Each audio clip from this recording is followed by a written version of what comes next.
ಪ್ರಿಯರೇ, ದೇವರು ಒಳ್ಳೆಯವರು, ಒಳ್ಳೆಯದನ್ನೇ ಮಾಡುವವರಾಗಿದ್ದಾರೆ.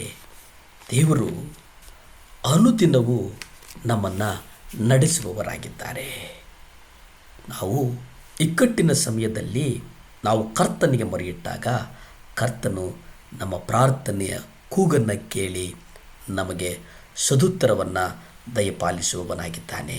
ಪ್ರಿಯರೇ, ಇಲ್ಲಿ ನೋಡಿ, ಕೀರ್ತನೆಗಳನ್ನು 102 ಕೀರ್ತನೆಗಳನ್ನು ನಾವು ನೋಡುವುದಾದರೆ, ಯೆಹೋವನೇ ನನ್ನ ಪ್ರಾರ್ಥನೆಯನ್ನು ಕೇಳು, ಯೆಹೋವನೇ ನನ್ನ ಪ್ರಾರ್ಥನೆಯನ್ನು ಕೇಳು, ನನ್ನ ಕೂಗು ನಿನಗೆ ಮುಟ್ಟಲಿ, ನನ್ನ ಕಷ್ಟದಲ್ಲಿ ವಿಮುಖನಾಗಬೇಡ, ನನ್ನ ಮೊರೆಗೆ ಕಿವಿಗೊಡು, ನಾನು ಕೂಗಿಕೊಳ್ಳುವ ದಿನದಲ್ಲೇ ಬೇಗನೆ ಸದುತ್ತರವನ್ನು ದಯಪಾಲಿಸು. ಇಲ್ಲಿ ಗಮನಿಸ್ತೇವೆ ಪ್ರಿಯರೇ, 102 ಚಿಂತೆಗಳನ್ನು ಹೇಳಿಕೊಳ್ಳುವಂತಹ ಒಂದು ದೀನತೆಯ ಪ್ರಾರ್ಥನೆಯಾಗಿದೆ. ನಾವು ಇಕ್ಕಟ್ಟಿನಲ್ಲಿರುವಾಗ ಕರ್ತನನ್ನು ಕರೆಯುವಂಥದ್ದು ಒಂದು ವಾಡಿಕೆ ಪ್ರಿಯರೇ.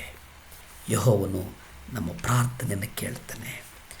ಕೀರ್ತನೆಗಳು 71ರಲ್ಲಿ ನಾವು ನೋಡ್ತೇವೆ, ಯೆಹೋವನೇ ನಿನಗೆ ನಿನ್ನ ಮೊರೆ ಹೊಕ್ಕಿದ್ದೇನೆ. ಈ ಲೋಕದಲ್ಲಿ ಕರ್ತನು ನಮ್ಮ ಪ್ರಾರ್ಥನೆಯನ್ನು ಕೇಳುವವನಾಗಿದ್ದಾನೆ. ಆತನು ನಮ್ಮನ್ನು ಎಂದಿಗೂ ಆಶಾಭಂಗಪಡಿಸುವುದಿಲ್ಲ. ಆತನು ನೀತಿ ಸ್ಥಾಪಕನು, ನಮ್ಮನ್ನು ಎಲ್ಲ ಇಕ್ಕಟ್ಟಾದ ಸ್ಥಳಗಳಿಂದ ಬಿಡಿಸುವಂಥವನು ಆಗಿದ್ದಾನೆ ಅನ್ನುವಂಥದ್ದನ್ನು ನಾವು ಗ್ರಹಿಸಬೇಕಾಗಿದೆ. ಏಕೆಂದರೆ ದೇವರು ನಮ್ಮನ್ನು ರಕ್ಷಿಸುವವನಾಗಿದ್ದಾನೆ. ದೇವರು ನಮಗೆ ಸಹಾಯ ಮಾಡುವವರಾಗಿದ್ದಾರೆ. ನಮ್ಮ ಪ್ರಾಣ ಅನುದಿನವೂ ನಮ್ಮ ಪ್ರಾಣವನ್ನು ಕಾಯುವಾತನು ಆತನಾಗಿದ್ದಾನೆ. ಅದಕ್ಕೆ ಹಿರಿಯರು ಹೇಳ್ತಾರೆ, ಕರ್ತನು ಅನುಕ್ಷಣವು ನಮ್ಮನ್ನು ಕಾಯ್ತಾನಂತೆ. ಅನುಕ್ಷಣವು, ಕ್ಷಣವು ಆತನು ನಮ್ಮನ್ನು ಕಾಯ್ತಾನಂತೆ. ನೋಡಿ, ಸಮಸ್ತ ಭೂನಿವಾಸಿಗಳೇ, ಯೆಹೋವನಿಗೆ ಜಯಘೋಷ ಮಾಡಿ. ನೀವೇನು ಮಾಡಬೇಕಂದ್ರೆ, ಯೆಹೋವನಿಗೆ ನೀವು ಜಯಘೋಷವನ್ನು ಮಾಡಬೇಕು. ಯೆಹೋವನನ್ನು ಸಂತೋಷದಿಂದ ಸೇವಿಸಿರಿ. ಈ ಲೋಕದಲ್ಲಿರುವಂಥ ಎಲ್ಲ ಜಂಜಡಗಳ ಮಧ್ಯೆ, ಎಲ್ಲ ಸಂಕಟಗಳ ಮಧ್ಯೆ, ಎಲ್ಲ ನೋವುಗಳ ಮಧ್ಯೆ ನೀವು ಮಾಡಬೇಕಾಗಿರೋದಿಷ್ಟೇ, ಯೆಹೋವನನ್ನು ಸಂತೋಷದಿಂದ ಸೇವಿಸಿ. ಉತ್ಸಾಹದನಿ ಮಾಡುತ್ತಾ ಆತನ ಸನ್ನಿಧಿಗೆ ಬನ್ನಿ. ನೀವೆಲ್ಲಿಗೆ ಬರ್ತೀರಂದರೆ, ನೀವು ಉತ್ಸಾಹದೊಡನೆ ನೀವು ಆತನ ಸನ್ನಿಧಿಗೆ ಬನ್ನಿರಿ. ಕರ್ತನ ಸನ್ನಿಧಿಗೆ ಬರುವುದು ಬಹಳ ಮುಖ್ಯ. ಕರ್ತನ ಸನ್ನಿಧಿಗೆ ಬರುವುದರ ಜೊತೆಗೆ ಯೆಹೋವನೇ ದೇವರೆಂದು ಅರಿತುಕೊಳ್ಳುವಂಥದ್ದು ಇನ್ನೂ ಮುಖ್ಯ ಅನ್ನುವಂಥದ್ದನ್ನು ನಾವು ನೋಡ್ತೇವೆ.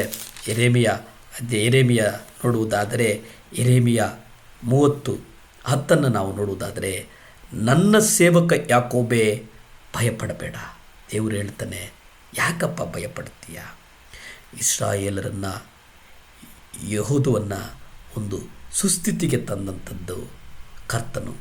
ಆ ಸುಸ್ಥಿತಿಗೆ ತರುವುದಕ್ಕಾಗಿ ಕರ್ತನು ವಾಗ್ದಾನವನ್ನು ಕೊಡ್ತಾನೆ. ಅಲ್ಲಿ ಹೇಳ್ತಾನೆ, ನನ್ನ ಸೇವಕ ಯಾಕೋಬೇ ಭಯಪಡಬೇಡ. ಯಾಕೆ ಭಯಪಡ್ತೀಯಾ? ಇಸ್ರಾಯೇಲೇ ಅಂಜಬೇಡ, ನೀನು ಅಂಜುವುದು ಬೇಡ. ಇಗೋ, ನಾನು ನಿನ್ನನ್ನು ದೂರ ದೇಶದಿಂದ ಉದ್ಧರಿಸುವನು. ಪ್ರಿಯರೇ, ಕರ್ತನು ನಮ್ಮನ್ನು ಉದ್ಧರಿಸುವವನಾಗಿದ್ದಾನೆ. ಕರ್ತನು ಉದ್ಧರಿಸುವವನಾಗಿದ್ದಾನೆ ಅನ್ನುವಂಥದ್ದು ನಮ್ಮ ಮಸ್ತಕಗಳಲ್ಲಿರಲಿ. ಯಾಕೆಂದರೆ ಆತನು ನಮ್ಮನ್ನು ಪ್ರೀತಿಸ್ತಾನೆ. ಆತನ ಕರುಣಾಮೂರ್ತಿ, ಕಾರುಣ್ಯಮೂರ್ತಿ ಎಂಬುದಾಗಿ ನಾವು ಆತನನ್ನು ಕರೀತೇವೆ. ಯಾಕಂದರೆ ಆತನು ಅನುದಿನವೂ ಅನುಕ್ಷಣವೂ ನಮ್ಮ ಮೇಲೆ ಆತನ ಕಣ್ಣುಗಳು ನಮ್ಮ ಮೇಲೆ ನೆಟ್ಟಿವೆ. ಅದಕ್ಕೆ ಆತನ ದೃಷ್ಟಿಯಲ್ಲಿ ನಾವಿದ್ದೇವೆ ಅನ್ನುವಂಥದ್ದನ್ನು ನಾವು ಪರೀಕ್ಷೆ ಮಾಡಿಕೊಳ್ಳಬೇಕಾಗ್ತದೆ. ಕರ್ತನು ನಿಮ್ಮನ್ನು ಆಶೀರ್ವದಿಸಲಿ. ಪ್ರಾರ್ಥಿಸಿಕೊಳ್ಳೋಣ. ಭೂಮಿ ಆಕಾಶಗಳನ್ನು ಉಂಟು ಮಾಡಿದಂಥ ಸರ್ವಶಕ್ತನಾದಂಥ ದೇವರ ಸ್ತೋತ್ರಪ್ಪ. ಈ ಮುಂಜಾನೆ ಸಮಯದಲ್ಲಿ ದೇವರೇ, ನೀವು ಪ್ರಾರ್ಥಿಸಲು ಕೃಪೆ ಕೊಟ್ಟಿದ್ದಕ್ಕಾಗಿ ಸ್ತೋತ್ರಪ್ಪ. ವಿಶೇಷವಾಗಿ ದೇವರೇ, ಅಪ್ಪ, ಮಕ್ಕಳಿಗಾಗಿ ಪ್ರಾರ್ಥಿಸ್ತೇನೆ, ಅವರ ವಿದ್ಯಾಭ್ಯಾಸಕ್ಕಾಗಿ ಪ್ರಾರ್ಥಿಸ್ತೇನೆ ಸ್ವಾಮಿ. ಒಂದು ಬಲವಾದ ಮಕ್ಕಳು ಸ್ವಾಮಿ, ಗ್ರಹಿಸುವಂಥ ಒಂದು ವರಗಳನ್ನು ಕೊಡು ಸ್ವಾಮಿ, ಏಕಾಗ್ರತೆ ಮಾಡುವಂಥ ಒಂದು ವರಗಳನ್ನು ಕೊಡು ಸ್ವಾಮಿ. ಮಕ್ಕಳನ್ನು ಬಲವಾಗಿ ನಡೆಸು, ಮಕ್ಕಳನ್ನು ಆಶೀರ್ವದಿಸು, ಬಲಪಡಿಸು, ಸ್ಥಿರಪಡಿಸು. ಯೇಸುವಿನ ನಾಮದಲ್ಲಿ ಬೇಡಿ ಬಂದು ಆಶೀರ್ವಾದಗಳನ್ನು ಹೊಂದ್ಕೊಳ್ತಾ ಇದ್ದೀವಿ ಪರಮ ತಂದೆಯೇ. Amen, amen, hallelujah.